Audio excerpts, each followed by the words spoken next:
Ted Winsley, welcome to the L3 Leadership Podcast. You have a really interesting life. You're a pastor. You've been chaplain of the Philadelphia Eagles for, you said, 22 years now, which is incredible. And I just want you to give people context because that doesn't just happen. You know, how did what's that? I still look good. You still look good, man. You still got it. Woo. And what, 3 Super Bowls you've been to, and you won 1? I've been to 3 Super Bowls. I was given 2 rings. So the first one, the chaplain that was there ahead of me got that ring, and then I got the Super Bowl ring. And I should have brought it with me. I just received my NFC Championship ring last week.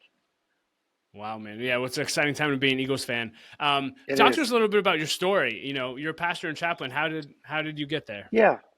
So my story of getting to a place where I'm the chaplain for the Eagles, actually it started in corporate America. Well, I could go much further, but 17, God called me into ministry. I completely rebelled, didn't want anything to do with that. I actually messed up a scholarship to go to seminary because last thing I wanted to do was be a preacher. I wound up getting an academic scholarship at Delaware State College, now university. And then I went on into business marketing, and I was the national sales manager for FUBU. I don't know if you ever heard of FUBU before. Yeah, remember Damon John? Yeah. Yeah.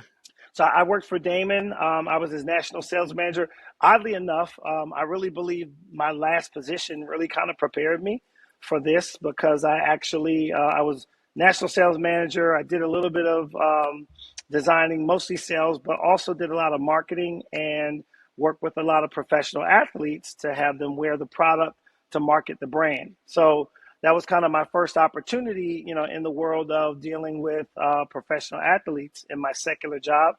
At the same time, I wound up getting married, answering the call of my life, and I was at a local church in Voorhees, local church in Pennsauken, New Jersey, where that pastor asked me to come full time. It's a whole nother story because I told him no. And I told him no. I was making $115,000 a year back in 1991, I believe. Wow. And so he told me it was going to be 40,000. So I said no, absolutely not. And then I felt like I had just done something wrong, and I realized that it was God. And so I said, please forgive me. I'll take the job. And he said, absolutely not. If you think this is about money, then you're going to hurt yourself. This is a ministry opportunity. He said, I'll talk to you in 6 months. And so I went, of course, back into my job. And it was kind of weird. I don't know if you ever read the story about the father that caught his son smoking a cigar and makes him smoke a whole box. That was kind of what God did with me. During that 6 months, everything that I thought I wanted was given to me, opportunities, money. It was crazy. And it left me hollow, you know. And so I remember, like it was yesterday, I'm on the beach at Fort Lauderdale at a sales meeting. And I called my pastor and I said, is that job still available? And he said, you don't understand, you know, nobody can fill it. It's your opportunity. You just weren't ready. And he said, are you ready? And I said, this is making me sick. And he said, well, then go have the conversation that you need to have with your boss. So I called the VP of sales and I just said, man, I'm done. I can't do this anymore. I was killing the game, by the way. Wow. And he spoke to Damon John, and Damon said, yo, man, like, this kid's amazing. Do whatever you got to do to keep him. And so I had a conversation with my my sales manager, and I just said, man, I found what makes my heart soar. You know, I really believe this is part of my purpose. And I said to him, man, are you living in your purpose? Is this what is this what gives you peace? And he says, I don't want to talk about it. You know, congratulations. And so I left corporate America, and, you know, the providence of God, my job working for the church, it was a pretty large ministry, was I was over marketing, over all things sales, all things production, video production. He was about to get into cable TV, all of that stuff. And Troy Vincent, I don't know if you know who Troy Vincent is. Troy Vincent was cornerback for the Eagles from Trenton, New Jersey, who saw my pastor on television. Side note, you've heard of Roger Goodell? Yes. Okay, Roger Goodell is the president. Troy Vincent is the vice president Okay. of player Oh operations now. wow. So he's actually going on to do that. Literally, I'm praying one day that he'll be our first black commissioner. So, but that's who Yeah. Troy is. Awesome. So Troy reached out to Pastor Lamont and said, "Hey, I watched you on television. I would love for you to do the Bible studies for the team." So Pastor Lamont brought me as his assistant. I carried his Bibles. I set up the microphone. I let him tell jokes about me during Bible studies so he could look cool. And after about a year of that, he looks now. Oddly enough, I was the same age, just about as the players. So me and Troy Vincent were the same age. Me and Brian Dawkins are a year apart. Me and Jeremiah Trotter about 2 years apart. So most of the guys in the Bible study, Pastor Lamont saw that, man, they really are vibing with this young guy who's around their age. And he just said to me, I don't think I'm supposed to be doing this. He said, I think you are. He said, they don't want a father, they need a brother. Wow. So I took over, and I've been doing it 22 years now ever since. That's incredible. I want to dive into a few things there. One is just, I didn't know you worked for FUBU. Yeah. That's super cool. Yeah. Man, any, this is a leadership podcast. Any leadership lessons from the early days of FUBU working for Damon? Anything you learned there that is practical to how you do life and leadership today? Yeah, it's so funny. I know for me, when I stopped climbing the ladder and started focusing on the gifts and talents that God gave me, when I stopped comparing myself to everyone else and started just being authentically me, I took off on the job because there's only one me. And when I stopped trying to be like him or be like her, I was something unique in the organization. I mean, even to the point, yeah. If you ever played the game Hot Hands, where Yeah. somebody puts your hands and you Play smack with people's my hands, kids all the fast time. hands. Yeah. Well, even to the point, the president of sales, he and I would go into a room and I would whoop the mess out of his hands. That's awesome. Because he was an alpha male and he would always like look to see how he could be better than people. And I think we made a comment, something about, you're not fast. I said, I am fast. And I said, I'll go in your office and I'll show you how fast I am. Just tear it. And it's funny where, back to the question you asked me, that's me. But by being authentically me, prior to that, I would have never done that. I would have never beat his hands up. I would have afraid to be me. And that's what he loved about me, that I wasn't afraid. And I would, I'd be willing. Now, I didn't tell anybody that we did this, but I was willing to smack the crap out of my VP's hands to let him know I am faster than you. And just learning, that once you find out who you really are, there is no more comparison because nobody can compete. Yeah. Well, leaders listening to That's this, what the I learned. takeaway is start having hot hand competitions in your office and watch what it Come does on. for team culture. That's it. Yes. So good, man. Man, that's so good about authenticity. I want you to, I don't want to just gloss over you answering the call of God in your life. I heard you talk about on another podcast. I believe you heard an audible voice from God, which is obviously very rare at 17. Can you talk to happened twice in my life. I would love for you to touch on that and specifically talk to leaders just about obeying the call of God in your life, because we live in a world where, jumping from $115,000 to $40,000 even today, I don't know a lot of people would make that jump. What advice do you have for people when it comes to actually discovering their purpose, but then actually being obedient to follow it? Yeah. So you want me to tell the story? Yeah. And then answer that question? Sure. So at the age of 17, without going far into it, I'm in football. I played football, was really good at it. Ran a 4.45 40. Come on, somebody. And literally, like, that was also part of my story, that I thought I was going to play football, at least D1 and then possibly in the NFL. And at 17 years old, raised in a Methodist household. So we went to church, but I could honestly say church wasn't necessarily in us, if that makes any sense. Like we were, again, so we went to church, but I didn't really have an authentic relationship with God, outside of going to church. So 17 years old, it's around Christmas time. I'm watching PBS, which Channel 12 for some of you. And all of a sudden there's a Christmas special that's going on. Hezekiah Walker, I don't know if you guys have ever heard of him. He's an artist, and he was singing. And then after Hezekiah Walker, there's a guy he's an amazing tenor. His name is Daryl Coley. He came on and he started singing a song called Sovereign. And in the lyrics, it says, who am I to question God's wisdom? Who am I to question God's purpose?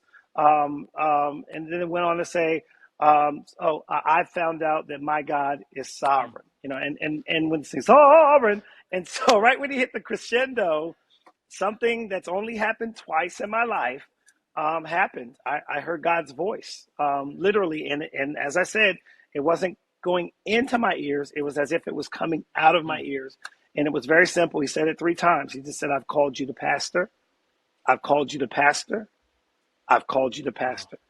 And by the second time, first time, literally, I'm the baby of 5. Everybody was around. I'm watching TV. They're behind me talking.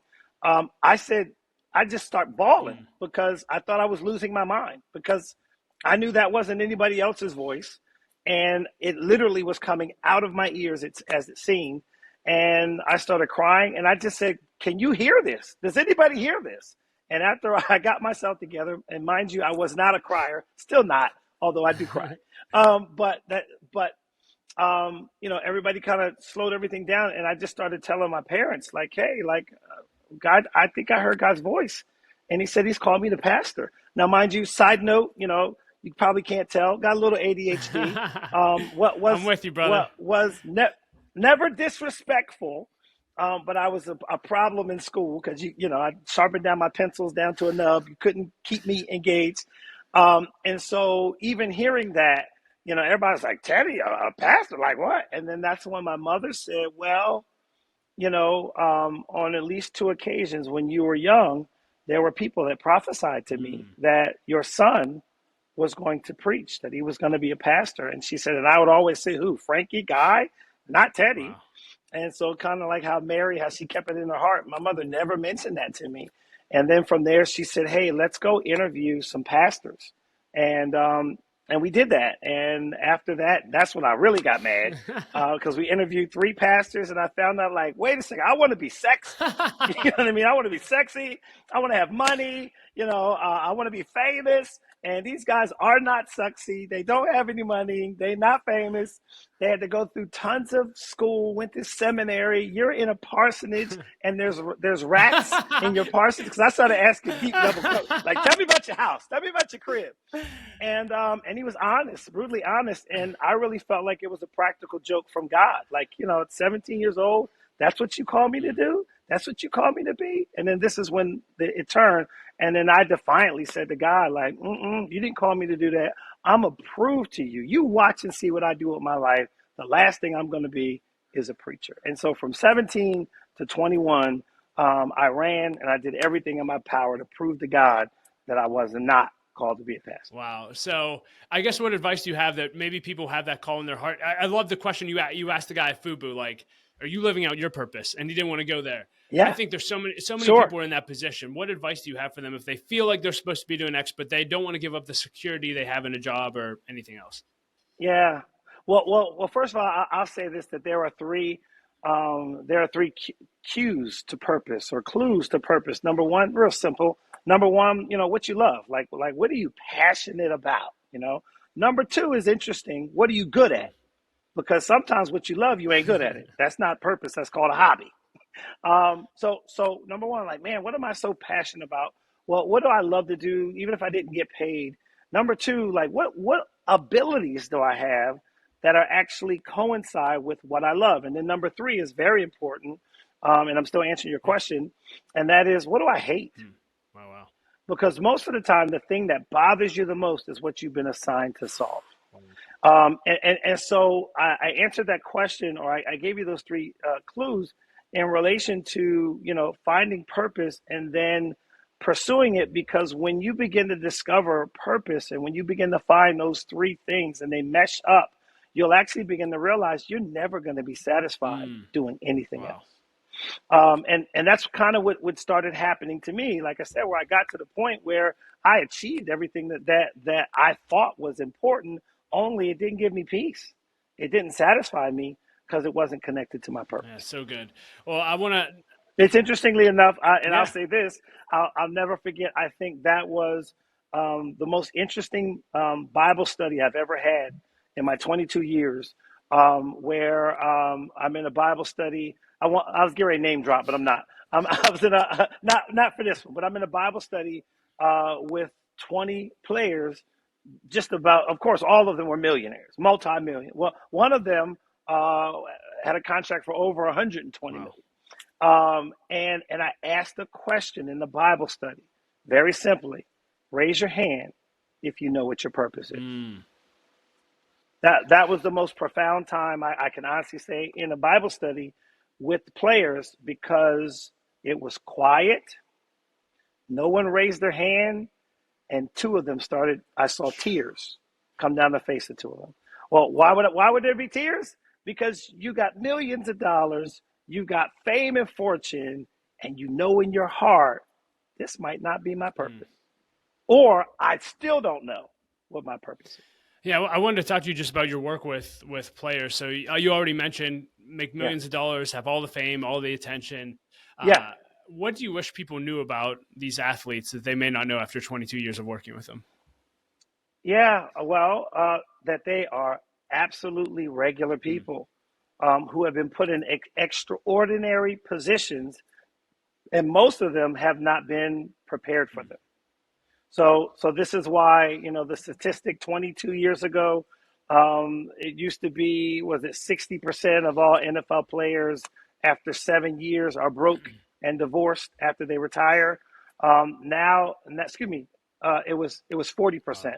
Now the statistic is 60 to 70% after 3 years are broke and divorced. And unfortunately, at one point in time, I would say, oh, but not for the Bible study guys, but I started even to see that with them. And so in answering the question, so most of them are in an extraordinary position that they have not been prepared for. And therefore, oftentimes because of that, and that's really my heart's desire, is to prepare them for this extraordinary opportunity and position that God's blessed them with, because without the preparation, many of them become a statistic. Wow. I heard you say in another podcast, I just want you to hit on, you said a message you often give to those guys is, this isn't real, which that I just thought that was profound. Can you share that and expound on that? Yeah. Just allowing them to realize that this lifestyle, this culture, it's not real. I mean, even from just think about it for a minute. Especially if you are a football fan. One of the amazing things that fans have are autographed items. Where a $20 ball. Shucks, what is it now? Tom Brady signed ball, $7,000. Tom Brady signed helmet, was it like 12 or 15? It's crazy. But the reality is it's still a $20 helmet or $100 helmet, and it's still a $20 ball. And many of them, of course, I use Tom Brady, but many of them find out. This is so interesting.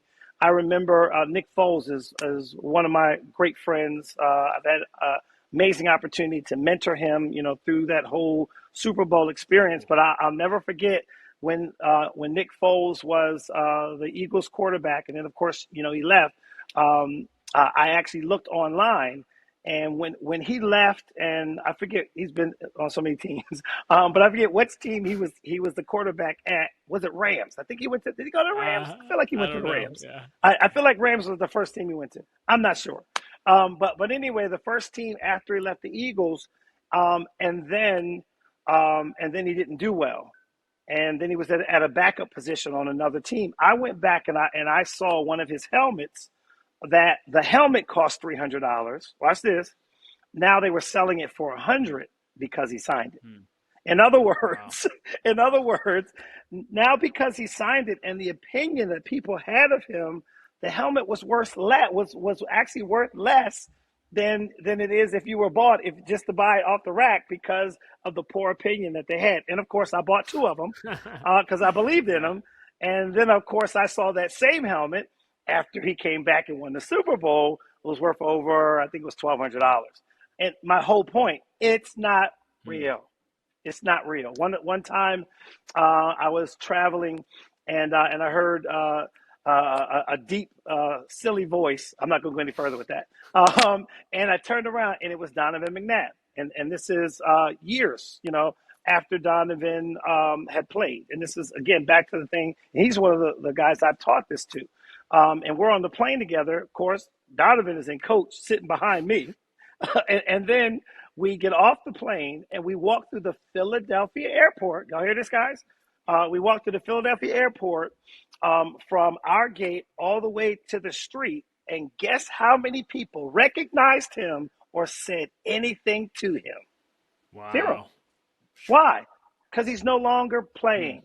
And again, and this also is something that devastates some players because they buy into this lie that they are this otherworldly thing that the sport can sometimes create in their minds.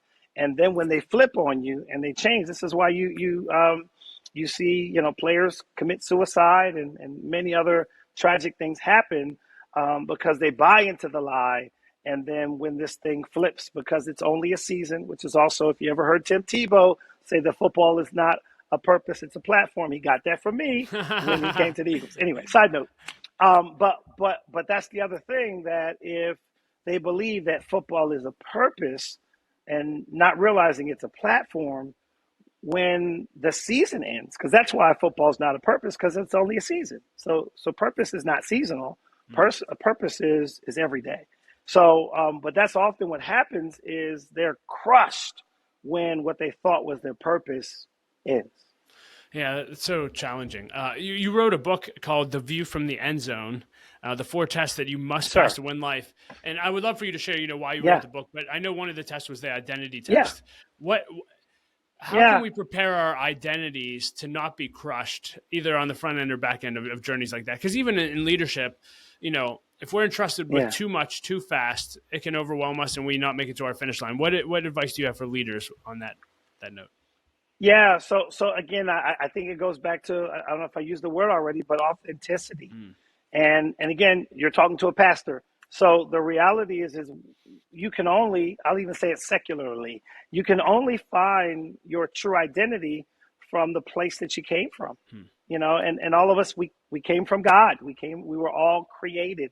And so it isn't until you tap back into the source that created you that you're actually able to find your unique identity. And even you'll find out that nobody else has it. Back to my whole point. And so therefore, when things change, when life changes, when you mess up, when the thing that you hung your hat on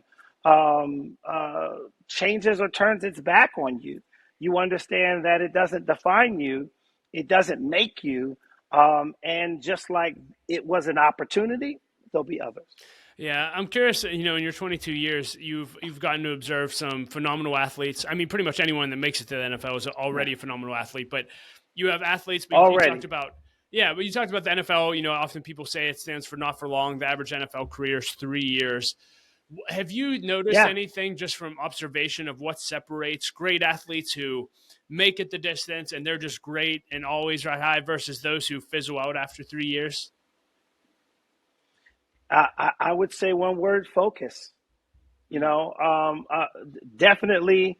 I'm not going to name this player, but there's a player who it's interesting. He was born with amazing physical ability, run, jump, physically fast. To the point where other players were mad at him. Here's why: because every summer he would come to me about wanting to retire, about not wanting to play anymore. And ultimately because he could not connect his God-given ability with his purpose. So I actually brought him at one point, this early on, I brought him to my pastor, Pastor Lamont. And I was like, look, Pastor, I'm going to tell him to go ahead and retire because he's wearing me out. And he called him into the office and he asked him, he said, I believe it's 32 teams in the league. And he asked him what position he played, and he told him the position he played. He asked him what he ran in a 40. He said he ran a 4.3. He asked him, how much do you bench press? He said over 500.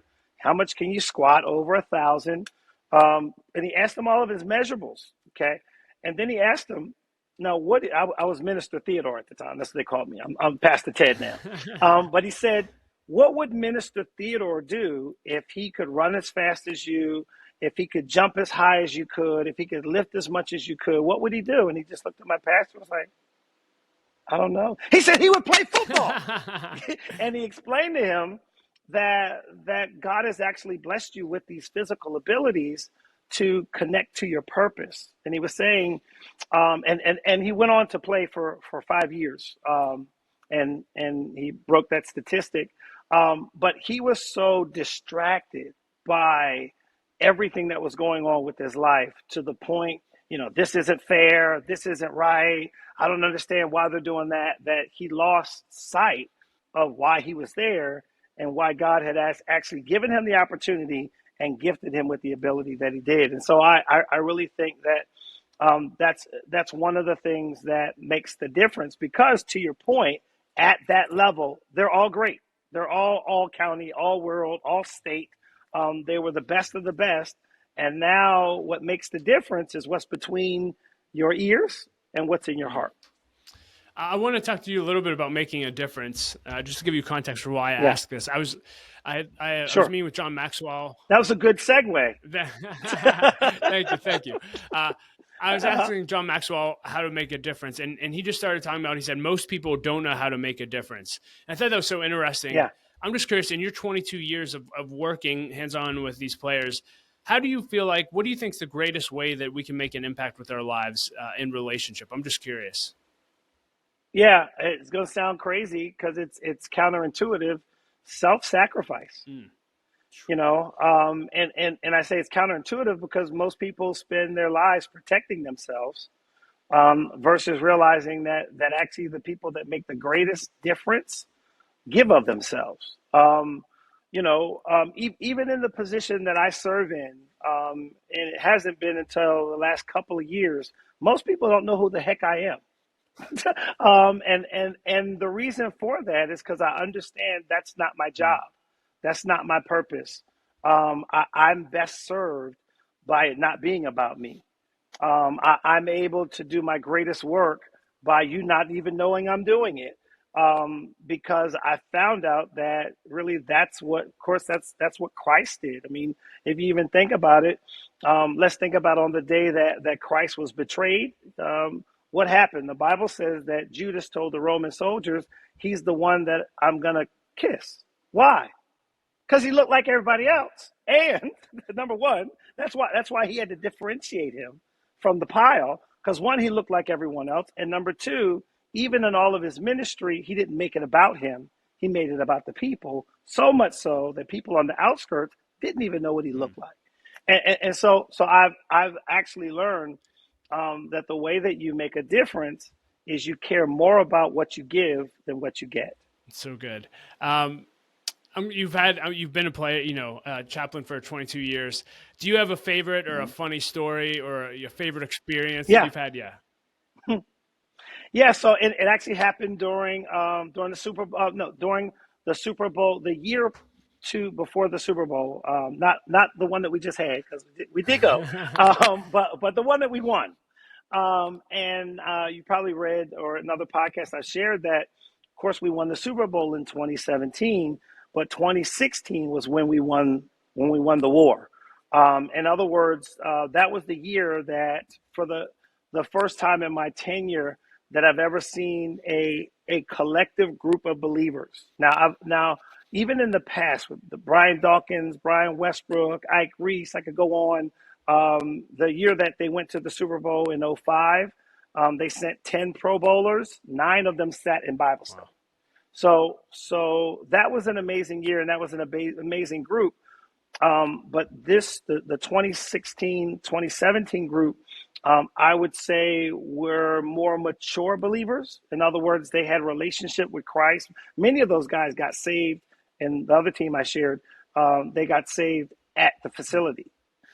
These guys, where your Trey Burtons, your Zach Ertz, your Carson Wentz, your Nick Foles, even your Brandon Grahams, these guys actually kind of came to the team with a faith, came with a belief. And when they came together that year in 2016, they actually said, "Hey, we want to be more than just we want to make a difference. We want to serve the community. We want to create a platform for Christ. We don't just want to play football. We want football to be the platform for God. And so they started talking about dedicating themselves. And in 2016, that's when they asked about, hey, we want to get water baptized. And I said, okay, well, do you know what that means? Not really. I've seen somebody do it. But I said, all right, well, come on. I did like a 5-week series on water baptism, talking about the transformation or changed, being transformed by my commitment. And at the end of the series, I said, okay, well, I'm going to reach out to Pastor Lusk. He was the chaplain for the coaches at the time, who had a church in Philly. And I said, hey, we're going to go and we're going to get water baptized at his church. And they were like, no, we're not going to do that. We're going to do it here. And so we wound up, I think 6 players got water baptized in the cold tub at the facility. Wow. And that synergy, they were 5 in the water, and there's about 20 on the deck singing "Take Me to the Water." So it was crazy, just the environment, just the commitment, and just seeing everybody come together, wanting to openly express their commitment to God.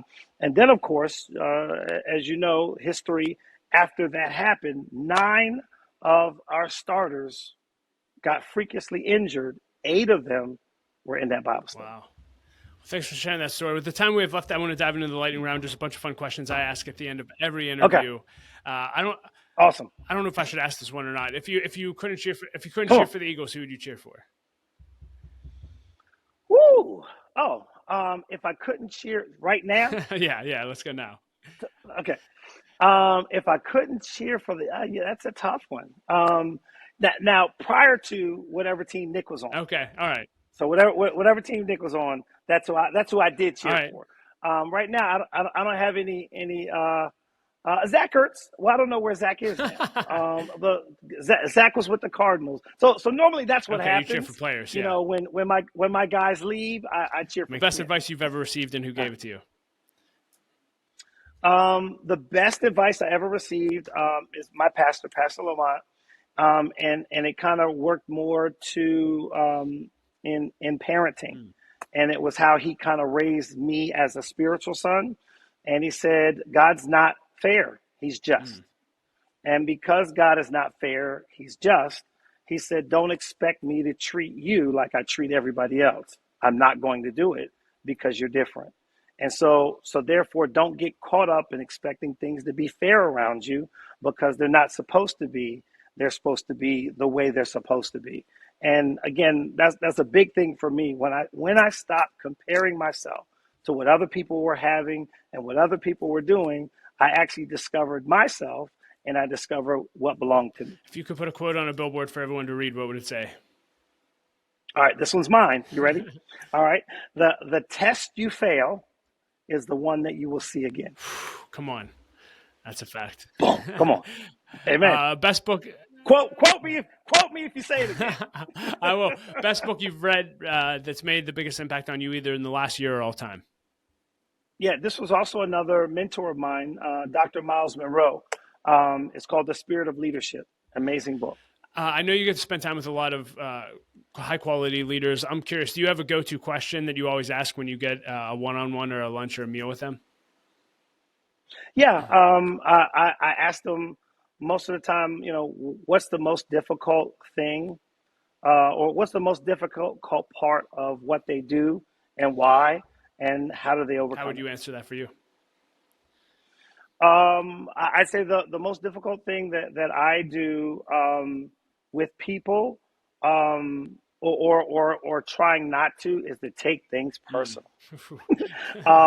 Because you care so much. Like I care about people genuinely. And I often can easily take things personal, and it can cause offense or cause you to get stuck in the past. And I think the answer to that is Jesus actually tells us. He said, look, man, he said, this ain't even about you. He said, they hate you because they hate me, or they misunderstand you because they misunderstand me.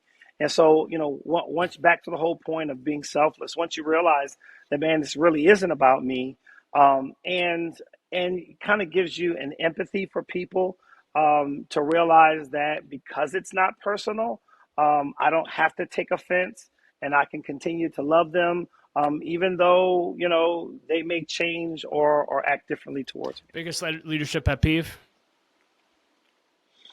Being late. Yeah, being late.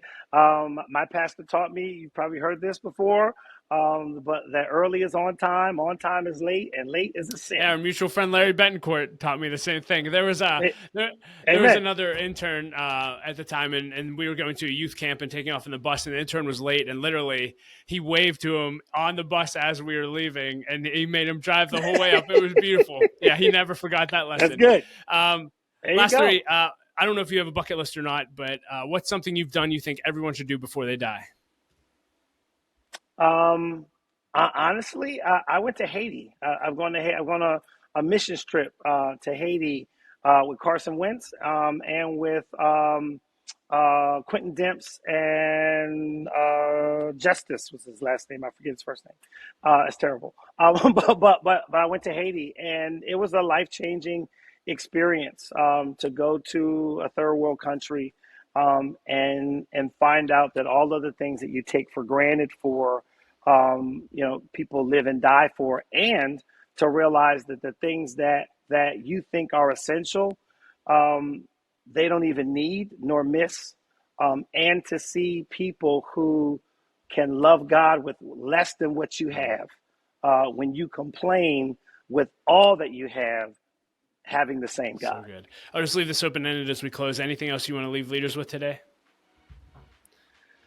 That's a good question. Anything? I think ultimately, like I said, I've learned that leadership is the ability to influence, and you can only influence people with who you really are. Well, Ted, this has been great. It's been great getting to know you. Thank you for sharing with us. Thanks for adding value to me and everyone that will listen to this. Awesome. Thank you.